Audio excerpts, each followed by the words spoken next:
Well, welcome back, listeners, to Dark Dialogue. So this is kind of a special edition Dark Dialogue, kind of exciting one. So we're going to do things a little bit different tonight. But before we get into that and how we're doing it all and what all's happening and all the stuff, first thing we got to do is talk about how you can help us out a little bit. And that is... Please. Like, subscribe, share the show. If you're watching on YouTube, then hit that bell, hit the thumbs up, do all the things, because that engagement is really what helps us get out to more people and grow the show and grow the brand and all the things that we're working hard to try to do. And so if you could do that to help us out, that would be really freaking awesome. And then, so with that, then I'm going to hand it over to Angela. So Angela approached me with an idea about doing this project. It's a little bit different than what we normally do. What are we going to even call this? Is it going under the main show, or are you going to just do like one-off? No, it's going to release under the main show. Dark Dialogue one-offs. It's gonna release under the main show as a special episode. Okay. Yeah. So you approached me with this idea, and you said you had this kind of freaking cool idea. And I hope it's cool. It's going to be cool. I'm really freaking excited about it. So why don't you tell us what it is and what we got going on, and just, you just take it. Okay. Take it and run with it. So today is Friday the 13th. Yes. Not when this goes out, which I have been asked, why didn't you want to record this before so he can drop it on Friday the 13th? However, there are several Friday the 13ths, and this is something I learned. There's going to be probably 3 this year, because it says, what I read, is if the year starts on a Sunday, and I believe this year did. I think it started on a Sunday. Actually, I can't remember now. No. I'll look. Anyway, you can have up to 3 Friday the 13th in a year.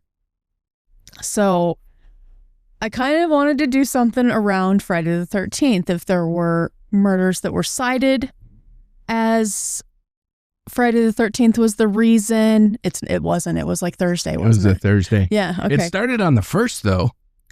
What? Hey, thanks. Yeah. Jeez. Here to be helpful. You are. So I told John I also wanted to give him a break. A little bit of a break, because he writes and works, and sometimes at like 3 in the freaking morning because the dude can't sleep. That's so true. So I decided I wanted to write something a little bit like that so he can sit back and ask the questions and see how it goes. Yeah. So while I am not John, who I am now calling the fearless captor of the SS Dark Dialogue. Captor or captain? Captain. Okay. I did write that correctly, captain. I just said it wrong. I am the first mate, so I will be commandeering the ship for this show, and this might be a one-time event. We'll see how you will feel about that. So first, I want to ask John, do you have any superstitions? Are you superstitious about anything? And I'm pretty sure I know the answer to this. I don't know. I think setting my cowboy hat upside down, I think that's a superstition. How do you feel about horseshoes? I don't buy into it. You don't buy into it? Okay. See, I didn't figure you would buy into anything. I don't really think I do. I don't know where it comes from. Maybe it's just been beat into me over years and years and years. It's not superstition. Your cowboy hat just goes the right way. There's a superstition about it. I don't think I really believe it. Do you tell? What is that? Because I don't know that I know it. So it's kind of like the horseshoe thing, but if you put your cowboy hat brim side down? Yeah, like I would call upside down. You always set it down on the crown. Otherwise, the luck runs out if you put it the other way. I was always told you don't set it that way because you'll mess up the shape of the brim. It's probably more something like that. Anyway, well, I'm not trying to ruin it for you. I said, but... So today is Friday the 13th. So let's talk about Friday the 13th, which is a little date on the calendar that does make some of us glance nervously over our shoulders. Yeah, and I never understood what's up with 13. Are you going to tell us? I am. Good. I am. It makes some people avoid walking under ladders or double check that black cat didn't cross their path. And maybe you may have thrown salt over your left shoulder if you spilled it. I've heard of that one. Yeah. So here's the thing. Okay. So that fear, it's not born from a single sinister event. It's a strange patchwork of religion, mythology, historical coincidence, and good old human imagination, which we knew. I'm sure we knew.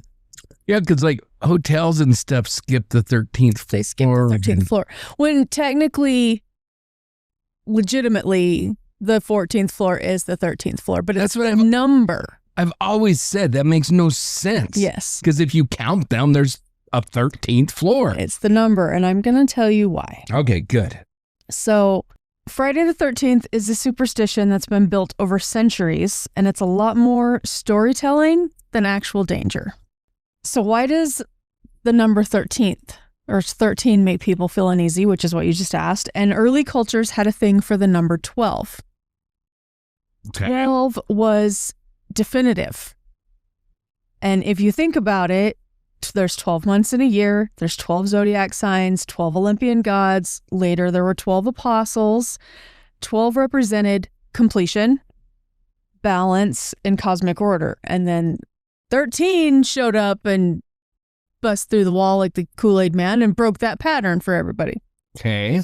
So 13 is kind of like the numerical equivalent of a chair in a room. Like if you go in a room and all the chairs are straight but one, it's not dangerous, but it's wrong. Okay. It just feels wrong. I can get on board with that. That's what 13 is to people. So one of the most cited origins comes from Christian tradition. At the Last Supper, Judas, the disciple who would later betray Jesus, is often said to have been the 13th guest at the table. Interesting. And not long after, Jesus was crucified on a Friday. True. So, over time, these two ominous details fused in the popular imagination, and suddenly 13 and Friday weren't just numbers or days, they were a warning. Interesting. But what did Friday ever do to deserve this reputation? Back in medieval Europe, Friday had a bit of a PR problem. Because some claimed Adam and Eve were expelled from Eden on a Friday. Really? Yeah, I did not find an alternate on that, but some do claim that it was a Friday that they were kicked out of Eden. Interesting. Others say the Great Flood began on a Friday. Whether historically accurate or not, the stories gave Friday a shadow with a sense of doom created with it. And history does not help. On Friday, October 13th, 1307, King Philip IV of France ordered the mass arrest of the Knights Templar. I knew that happened. A wealthy, powerful religious order. Hundreds of them were captured. Many were tortured. Some were executed for heresy. Many, actually. Yeah. There's quite a few of them. So you can see why Friday the 13th started to feel a little cursed. Yeah. So, but here's the real kicker. It's not that Friday the 13th is inherently dangerous. It's that our brains are wired to notice eeriness, mine especially. And so if something bad happens on a date or a time, we remember it. So if nothing happens, like yesterday, how much do you remember about yesterday? Not much. Say nothing happened on yesterday. So February 12th, Thursday the 12th, isn't going to ring true to you. September is that way for me. September? Yeah.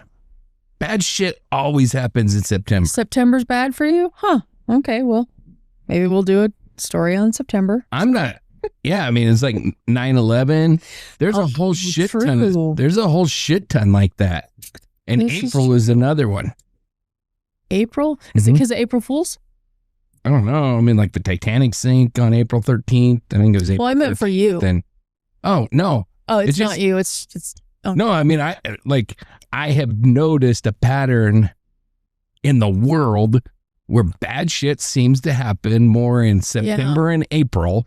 And maybe that's just me because I've never like investigated it or anything, but to the point that you're making, for whatever reason, it sticks with you. Over my life, that has stuck with me, and it's been like, oh yeah, it's April. Of course, like half the people in the world are going to die. Yeah, it makes sense. It's April or it's September because that's when bad shit happens. I don't know. I'm glad you said that because believe it or not, there's actually a name for that.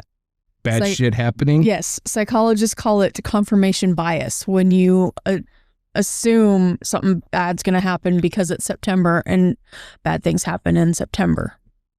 You assume something bad's going to happen on Friday the 13th because bad things have happened on Friday the 13th. So, ironically, some studies suggest that accidents actually don't rise. Isn't that interesting? On Friday the 13th because we're freaked out. We drive slower. We care more about what we're doing. We're more careful. So the superstition doesn't hold. It doesn't hold to a point. It feeds itself, essentially. By the 19th and the 20th centuries, newspapers, novels, and eventually horror films poured gasoline on the legend. So today, Friday the 13th is less about actual danger and more about a cultural thrill. A day when being on the edge is almost fun. Yeah, so was the guy with the fingers... Freddy? Was that Friday? No, that's Nightmare on Elm Street. Jason was... And I'll talk about the hockey player dude. Yes, okay. The hockey man. I'm not a horror movie guy, so sorry, I'm an idiot when it comes to that stuff. But because at its core, the power of Friday the 13th isn't about fate, it's about storytelling. It's about the craving for patterns, and especially faced with mortality. Death gives the myth weight, but imagination keeps it alive. And of course, with the amount of anxiety I carry around all the time, I'm not immune to superstition, and I'm not gonna name them all, but I'm not immune. And to that I will say duh.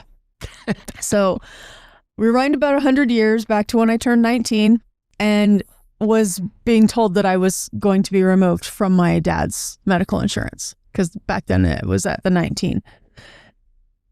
And I was like, but tomorrow's Friday the 13th. So the day after my 19th birthday was Friday the 13th. Oh, wow. I kid you not. I legit did not leave the house at all because I was like, something is going to happen that I don't have medical coverage for. So I will say I've since gotten a little better about my superstitions, and I have obtained my own medical insurance. Yay. Yeah. So I'm out and about today.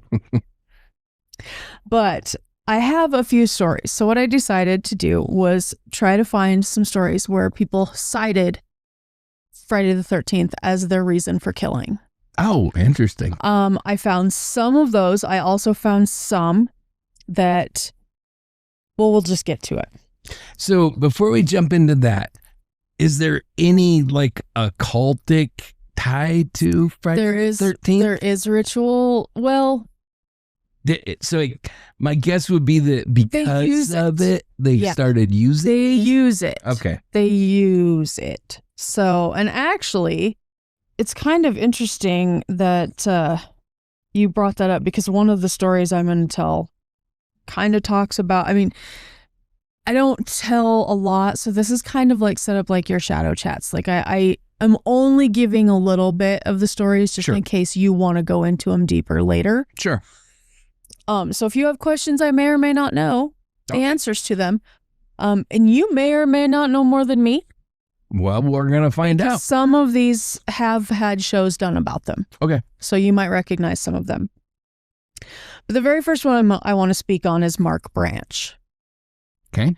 So 18-year-old Sharon Gregory was everything that you'd hope to be at that age. She was bright, kind, and just beginning her future. She was a freshman psychology major at Greenfield Community College in Massachusetts.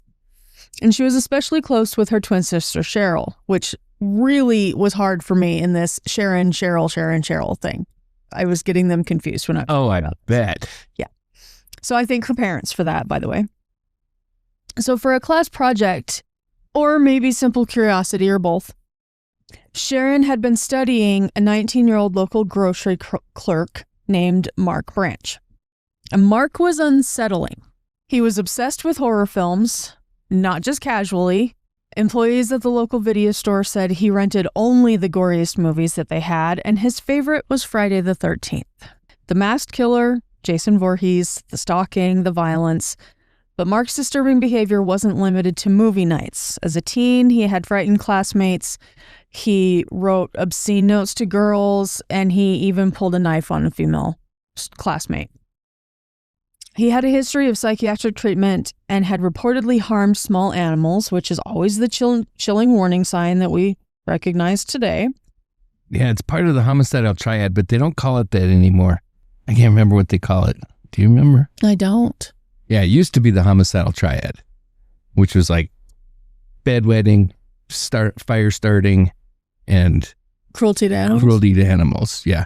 So the FBI came out with as part of the homicidal triad that this is one of the things they can recognize within serial killers that they all have in common. That doesn't mean they all had all three of those, but that It triad. ruined it for me because now in my brain I was like, oh, think of a young Ted Bundy wet in the bed.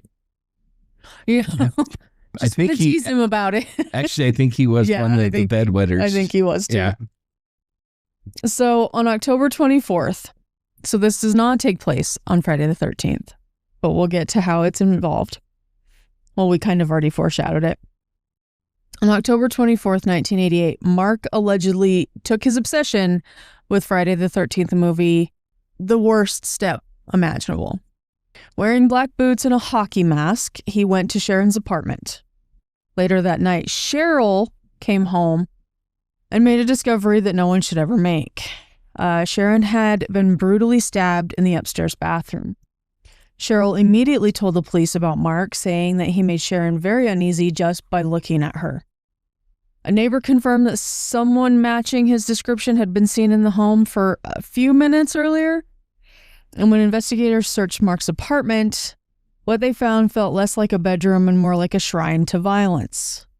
Dozens of slasher films, stacks of books about killers, multiple hockey masks, knives, and a machete. But one thing was missing from both his place and Sharon's place was Sharon's psychological profile on him. It was never recovered. Interesting. Yeah, never recovered. So days later, Mark's car turned up abandoned about 13 miles away with blood inside. There's the 13 again. Right. Launching a massive manhunt. With Halloween approaching, fear spread quickly, parades were canceled, trick-or-treating was moved to daylight hours, and the town sort of held its breath to get past Halloween. By Halloween passing, Mark was still gone. And then more than a month after Sharon's murder, a deer hunter discovered Mark hanging from a pine tree in the woods. His death was ruled a suicide, believed to have occurred shortly after Sharon was killed. So even after it was over, headlines focused heavily on this horror movie obsession, especially with the Friday the 13th connection, raising uneasy questions about fantasy, fixation, and what happens when the line between them disappears. And in the center of it all was Sharon, a young woman with her entire life ahead of her, lost to someone she had simply just tried to understand. Wow. And he just decided, you're my first, but last too, because then he decided he couldn't take it. So, a couple things. Okay. One, this is like right as we're in the midst of the satanic panic and that whole thing. So I have to imagine that, you know, that played very much into it. And then second of all, this is probably your opportunity to yell at me, but are those like gory movies? I've never watched one. Friday the 13th slasher. Yeah.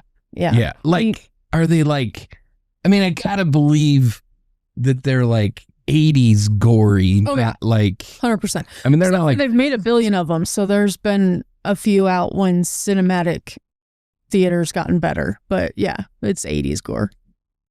So is that like, so I mean, like Saw is like about those shows are freaking sick. Saw, I don't like the slashers as much as I like the psychological scary I don't know ghost stuff. I don't like any of those. I like Children of the Corn. Psychological. That was a pretty good one but scared the shit out of me when I was a kid. But you know, like the dude with the things on his fingers. Freddy, yeah. Yeah. That's those. What'd you call that one? Nightmare on Elm Street. That I've actually one? never seen all those. I've never seen any of them. Yeah. And then like the little doll dude. Chucky. Yeah. And the Annabelle. Friday the 13th. Friday the 13th. Those Halloween is Michael Myers. I thought that's who we were talking about. No, we're talking about Friday the 13th. Jason Voorhees. Jason Voorhees. So is it true, the Scream thing, that in the original it was his mom? Yes. Okay. I know Scream. nothing. That's Friday the 13th. Jason Voorhees. In the original, it was his mom. Yeah. Yeah. And because then, they picked on her little boy. oh, really? He was bullied. Don't know. Yeah, he was bullied. They picked on her. And then I watched one of the Halloweens when it was like years and years later when they did like a re-release. The Rob Zombie version with his wife in it. No, it had what's her name in it? The original actress, Jamie Lee Curtis. Jamie Lee Curtis. She's been in a ton though. So it was like H2O. I'm pretty sure that was. Well, she was a principal. I don't have a clue. Yeah. I saw it at the drive-in. It was like a special double feature for Halloween, and I took a girl to the drive-in. Wasn't one of the best. Yeah, I don't remember, but I don't know a damn thing about those movies. And then the other thing I wanted to mention is, like suicide is like a really big deal, and if you're having problems, like call somebody, get some help, do all the things. There's people you can talk to. Mm-hmm. If it's between killing yourself and killing somebody else, just go kill yourself. I love your disclaimer before that, by the way. Seriously, well, I don't want nobody to like kill themselves unless you're planning on killing somebody else, in which case take yourself out. Go kill yourself. Like, yeah, the whole murder thing, I investigate all these crimes and everything. We talk about all this shit, and murder suicide's annoying as hell. I don't understand any of them, but the ones where you go kill yourself after, yeah. It's like, just do that first. Come on. Yeah. Just let the poor girl live her life and go hang yourself. Yeah. Sharon could have had a great life. Yes. And it's so frustrating because, and it's always, I don't know a lot about this girl, but it's always the same. It's like super sweet girl. And they're like, she didn't have an enemy in the world and she was so wonderful. And then this piece of shit kills her. And then takes himself out. It's like, just skip to the end. Yeah. Just go do that part first. Yeah. Yeah. All right. Thank you for that. I'm ready for the next one. Okay. So the next one is Kenneth Glenn Milner. I was kind of expecting that one to. I don't know. You'll have to tell me. I'll see if it kind of seems like it rings a bell, but. Does Panhandle, Texas ring a bell? Maybe. Okay. So Friday, July 13th, 1990, in Panhandle, Texas, 19-year-old Kenneth Glenn Milner was obsessed with killers. Manson, Jack the Ripper, and his room reflected it as well. His walls were painted black. He had slasher posters everywhere. Gory Halloween masks. He took Halloween masks and made them worse. Gotcha. And he even had a staged corpse that later, when the investigators entered his room, thought it was actually a dead body. Oh, that's But it was weird. just a staged corpse that he built. So a handwritten list surfaced of Milner's plan, and it was deliberate. He had left a cryptic note that led police. Well, I say police. He left it for his friend. Police found it, and it led them to a hidden cache. A military-style ammo box, and inside that were letters detailing his desire to kill, and a videotaped confession. So the letters were actually written to his best friend that was supposed to find it, and then he was supposed to find the cache, and then he was supposed to get those letters and the videotaped confession to somebody else. I don't exactly. Gotcha. His parents and his ex-girlfriend were part of the letters that were in it, but in his videotaped confession, his sign-off, he was explaining to everybody why he was doing this, but the very last thing he says is Happy Friday the 13th. Wow. So he did this because of that. He was heavy into ritualistic, satanic things, and I'm not exactly sure what, because like I said, I didn't deep dive just in case we do. What brand of satanic he was involved in. I'm not sure. I can pretty well guarantee it. You said it was 1990? Yeah. Yeah, so it was all the same pretty much back then. When it comes to Satanism, Wicca has been around forever, and some people say that Wicca is Satanism, but it's supposed to be peaceful. Well, Wicca is not Satanism at all. But like the Satanism of the late 80s and early 90s was all the same brand. Okay. It was full on. It was like Satanism. It was this Anton LaVey's satanic bullshit Bible nonsense. He did have that Bible, of course too. He did. They all did. Yeah, he had that Bible. And I've told you what I think about Anton LaVey. Yeah. He's such a freaking dipshit. His first target was 17-year-old Frankie Garcia, was a friend who trusted him. Of course. Of course it was, wasn't it? Milner lured Frankie to an abandoned barn that the locals called the Haunted House, which is where he shot him. And he did claim that it was part of a satanic ritual. But he didn't stop there. So his ex-girlfriend's stepfather, the reason they're exes is because he didn't want her dating this guy. Because he had the handsome, but he just had a creep vibe. Yeah. Bleh. And Dad was like, that dude creeps me out and he's going to rape and murder you. Yes. So, yeah. So he broke them up. So he was the next victim. His name was Jimmy Britton. And Glenn went up to the house staging a fake car trouble issue. Like, I know you don't like me, dude, but my car broke down. Like, can I use the phone? Blah, blah, blah. Not really wanting to, but he did let him, because he knew him.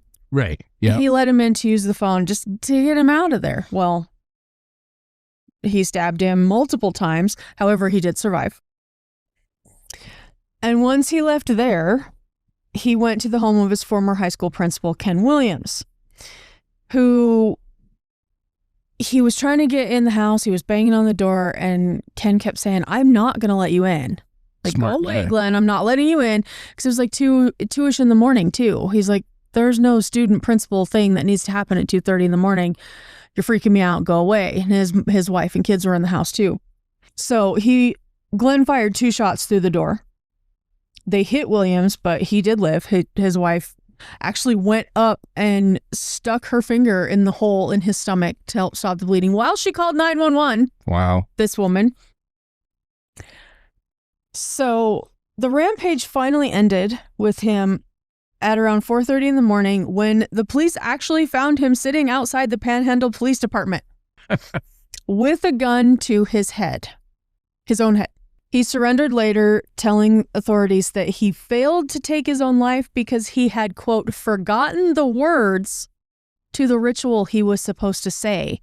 And he was afraid to take his own life without completing that ritual. What a dipshit. Exactly. So Milner pled guilty and received 3 life sentences for murder and attempted capital murder. And despite legal challenges over the years, he remains behind bars in Texas. And he probably will, because Texas keeps them. His parole is most recently denied. A brutal reminder that sometimes the most dangerous fantasies aren't confined to movies, and that even the smallest towns can wake up to unimaginable horror inspired by the Angela Talks Take 2, inspired by the unimaginable obsession and dates like the Friday the 13th. Yeah, I didn't know that story. Yeah, I cannot believe it because there was actually a lot of investigation discoveries on him. Interesting. Yeah, I don't think I've heard that one. If I did, I don't remember it. It sounds like one that I definitely would have remembered. Really? Okay. Yeah. Well, that's good. Yeah, I've always had this. Well, I think that it really comes from the fact that FBI profilers, most notably John Douglas, have pretty much said that they've never seen an actual case of ritual homicide. Oh. And so every time I hear one of those stories, you look them up? Yeah, because I'm interested. And I think really where the delineation goes is what I think that they're talking about, people like John Douglas, is they've never actually seen like a cult of actual Satanists that, have strung somebody up and disemboweled them with all. Well, that actually ritualistically murder somebody. There's been multiple cases like this dipshit of people that claim to be Satanists and use that as an excuse to commit murder. Yeah. And there is a difference there. Oh yeah. You know? Mm-hmm. Yeah, this guy though, he tended to believe like he was, because he'd rather go to jail than kill himself because he was afraid he'd got the incantation wrong because he couldn't remember all the words to it. Yeah, it's like Ramirez.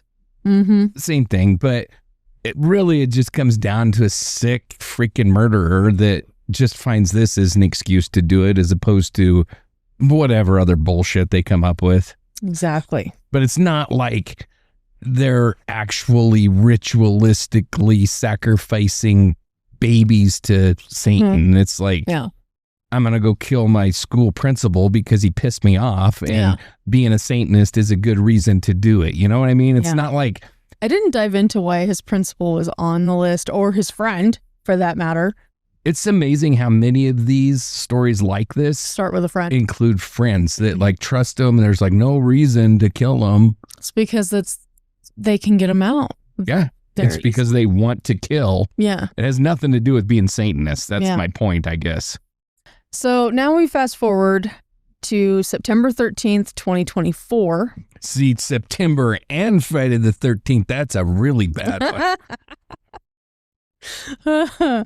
In Luton, England, 19-year-old Nicholas Prosper had a plan to become infamous as a school shooter. And that's verbatim his words. He wanted to be infamous as a school shooter. What a dipshit. But first, he turned on the people closest to him. In the early hours of the morning, Prosper used a shotgun that he bought illegally to murder his mother, Juliana Falcon, who was 48, and along with his younger siblings, 16-year-old Kyle and 13-year-old Giselle, inside their family home. Investigators believe his plan unraveled when something disrupted the timeline, because after the killings, he left home armed and intended to carry out a mass shooting targeting children and teachers. But the disruption was neighbors had already raised the alarm because they heard the commotion. So he hid for a time, ditched the weapon, and was arrested by police before he could reach the school. Prosper later pleaded guilty to 3 counts of murder and weapons charges. He was sentenced to life in prison with a minimum term of 49 years. So he will likely be an elderly man before he's ever considered for release. We'll hope so. Yeah. The judge described the crime as beyond words, quote, a brutal attack that devastated a family and shocked an entire community, end quote. And in a chilling twist, authorities did reveal that the murders were never meant to be the end goal, but the beginning of something even worse because of his quote. And I'm not sure where that quote came from, that he wanted to be infamous as a school shooter. This is your goal, dude? Yeah, that's so freaking bizarre. You wake up one morning, I want to be like Columbine. What? You know that, Columbine has triggered so many of these freaking nut jobs. Yeah. And it's so bizarre to me. Like, there's so many ways to be infamous, and they don't involve killing people. But, how do I say this to not sound like a freaking whack job? But, you're like... There's some murders that, like, I could never be a murderer. I just don't have it in me. But I appreciate that. There's, like, some murders that you're like, okay, whatever. You're going to rob a place and end up shooting somebody or something. It has, something happened. Collateral damage. You're a piece of shit, but you got yourself in an even bigger pile of shit than... Yeah. But to, like, be like, I really, really want to go shoot a bunch of innocent people that have never done anything.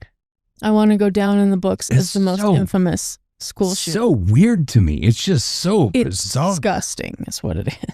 Yeah, it's the Daily Wire. Daily Wire, they have like movies now.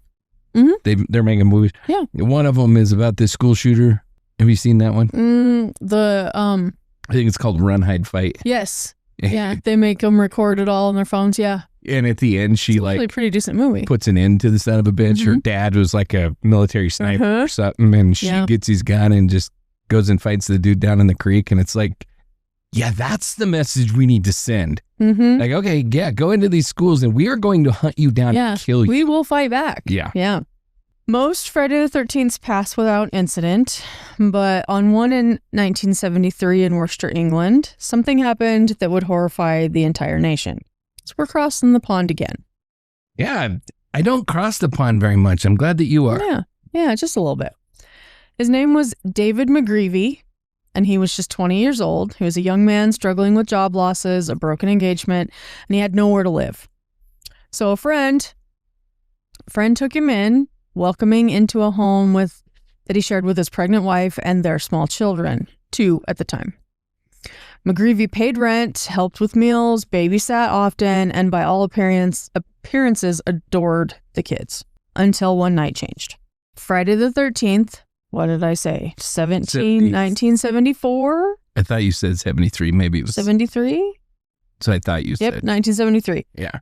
Friday the 13th, 1973, McGreevy had been drinking heavily before returning home to watch the children alone. Sometime between late evening and midnight, the sound of a crying baby seemed to push him past his breaking point. So she had the baby by then. By the time the parents returned, police were already there. All 3 children had been murdered. Oh, God. 9-month-old Samantha, 4-year-old Paul, and 2-year-old Dawn.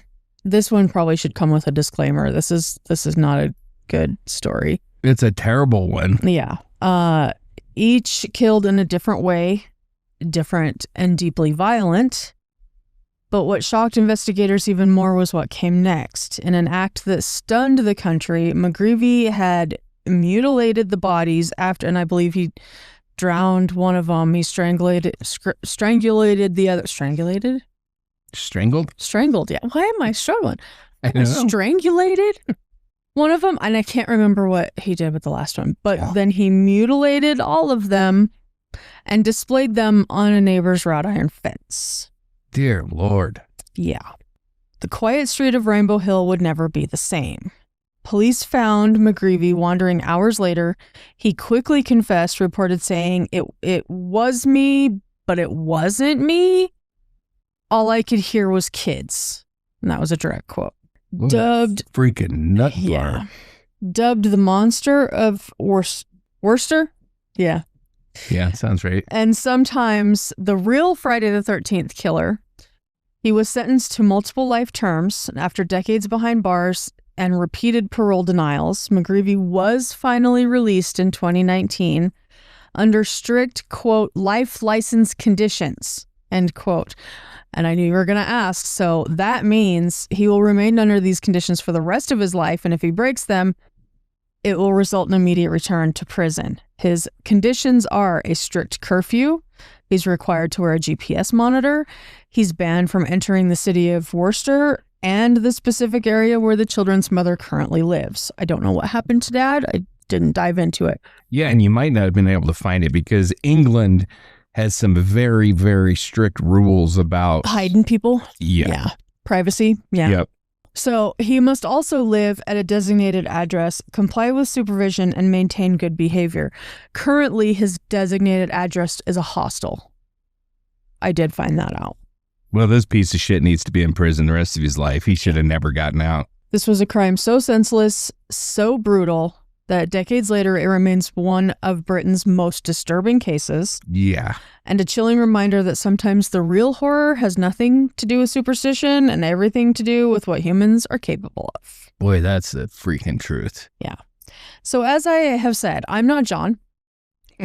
My shows aren't as long as John's going to be. So I'm going to round this out now with something a little bit lighter. Okay. We're going to go a little bit lighter. And that is actually an interesting one I'm kind of excited to talk about. So before you triple check your locks tonight or blame your bad day on Friday the 13th, I'll lighten this mood by telling you there is a group of people who actually celebrate that does not Friday the 13th. Me. And it's tattoo artists.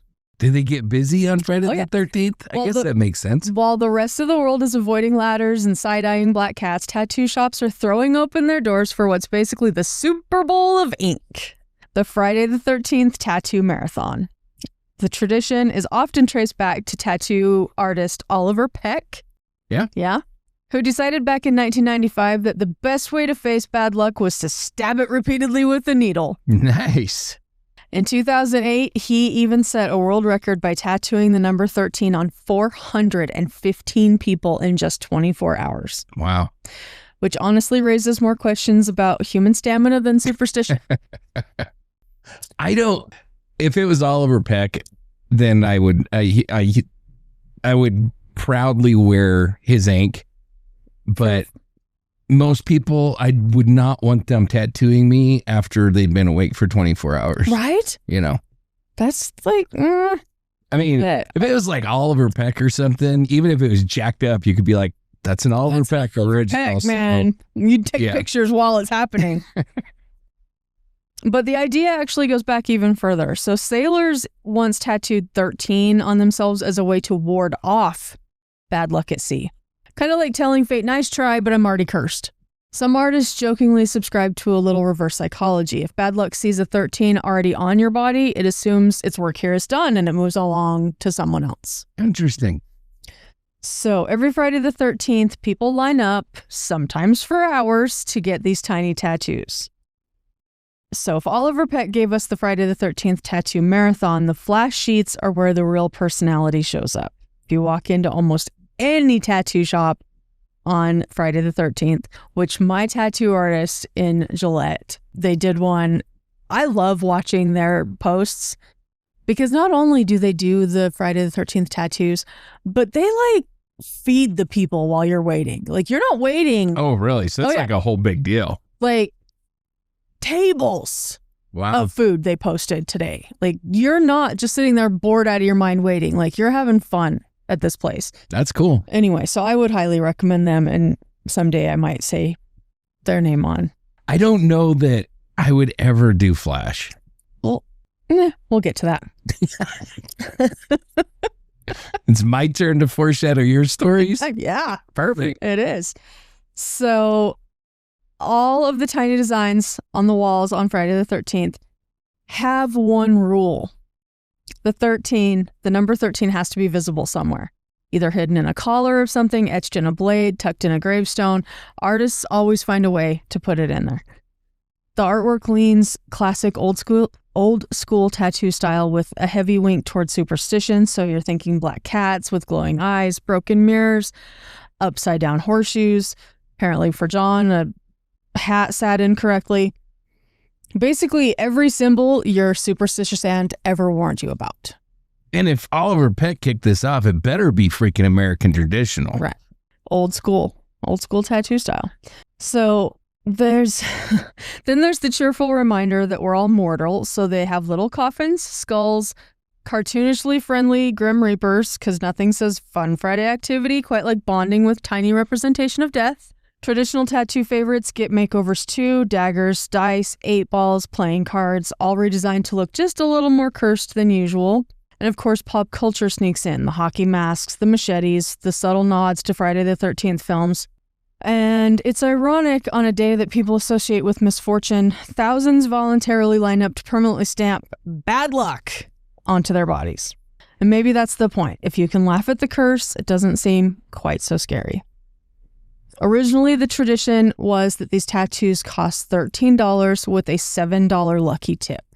So they started out as $20 for this tiny little, and I'd say what I saw, the original one started out like inch by inch or 2 inch. Right. They were not big at all. Inflation has entered the chat now. They're around like $60 now. But the spirit remains the same: cheap ink, questionable decisions, and great stories. So while history shows us that Friday the 13th can carry plenty of darkness, it also proves something else. Humans have a funny habit of laughing in the face of fear and occasionally commemorating it permanently on their bodies. Because nothing says, I refuse to be controlled by superstition, quite like voluntarily getting one of these tattoos. So now, the foreshadowing. If you were to ever get one, what would it be? Oh, wow. Like a flash tattoo? A Friday the 13th tattoo. What would you succumb to? I don't think I'd ever get anything. I mean, on Ink Master, Dave Navarro got this pretty freaking cool planchette from a Ouija board. He got that tattoo. Yeah. That would be a pretty badass flash Friday the 13th-ish kind of tattoo. But I have a feeling to make it badass, you'd have to go back and have them add to it, because it would just be a generic planchette for Friday the 13th, because they don't get too detailed. Well, and see, that's the problem that I have with Flash altogether, is like when I'm working on a tattoo, I'm thinking about my tattoo design usually for years before I ever ink it. And so the idea that I'm just going to walk into a shop and be like, I want that on my body for the rest of my life. Yeah. I'm not that guy. I've just done not it twice. That way. Not necessarily flash. I did it at a wedding. I got 2 randomly at a wedding, but yeah, I've never, I mean, the one on my forearm is as close as I have to like a flash tattoo. It was less than an hour in and out, but it's my family brand. Yeah. So there's like a thought meaning behind to it, you know? And like I'm working on a back piece that I want done. I've been working on that for years. And between like deciding exactly what I want and the exact artist that I want to do it, like I put a lot of thought into my tattoos. I just don't know that I could ever just walk in and be like, let's do it. Yeah, that. I'm going to find it in a book. I know that probably 100,000 other people have this exact tattoo on them. Yeah, that's what I want on me. It's not me. Would you let somebody hide a 13 in there though for bad luck to think, oh, I've already got him and move on? I mean, no. Well, I would never believe that bullshit. I have no problem having a 13 on my body. I also have no like particular reason to have a 13. Like I don't believe in it at all. So it wouldn't affect me one way or the other. So he's not going to be fun with us and go get Friday the 13th tattoos. No, probably Damn not. It. I told you I'd get a Dark Dialogue tattoo. That's true. We're down for that.